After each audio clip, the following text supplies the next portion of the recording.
Pada awalnya memang pusat studi kebudayaan UGM itu satu-satunya pusat studi kebudayaan di universitas di Indonesia. Jadi dalam rentang waktu yang cukup lama memang pusat studi kebudayaan di universitas itu adanya di UGM. Tapi sekarang pusat studi kebudayaan ada di 7 universitas. Ada di 7 universitas. Nah, kemudian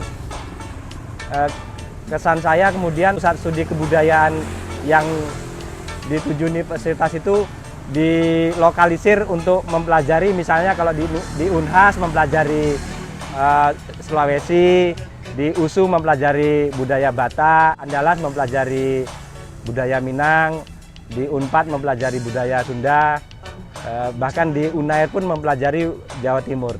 Tapi pusat studi kebudayaan UGM tidak terlalu mengarah untuk di kotak-kotakan seperti itu.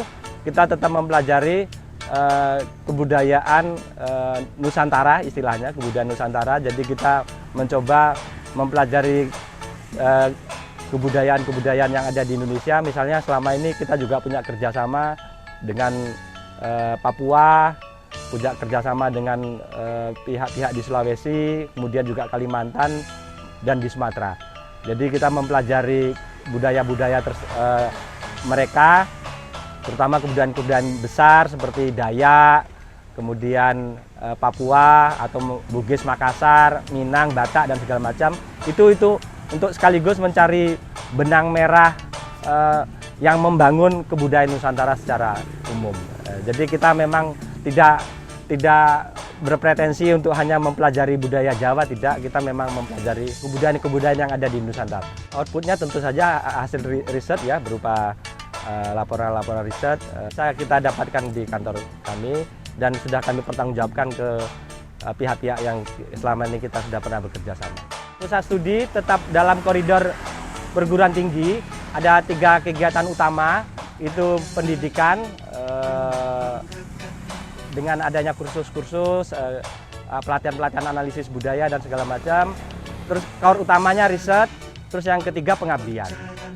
Pengabdian ini kita bedakan lagi, pengabdian dalam bentuk kerjasama dengan masyarakat, melakukan semacam pendampingan, tapi bisa juga arahnya kalau kita yang sudah kita kerjakan kemarin itu semacam pusat studi bisa mengarah ke hal-hal yang bersifat kreatif.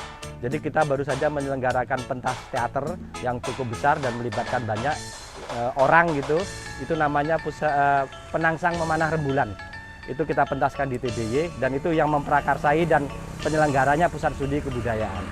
Jadi ada 3 sebetulnya, tapi kami juga ingin memposisikan pusat studi bukan hanya pusat berdasarkan Tridharma perguruan tinggi, tapi juga pusat kreasi. Jadi banyak masyarakat yang mengajak kerjasama kita untuk menyelenggarakan event-event tertentu yang mungkin hal-hal yang bersifat kreativitas.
studi Pusat Studi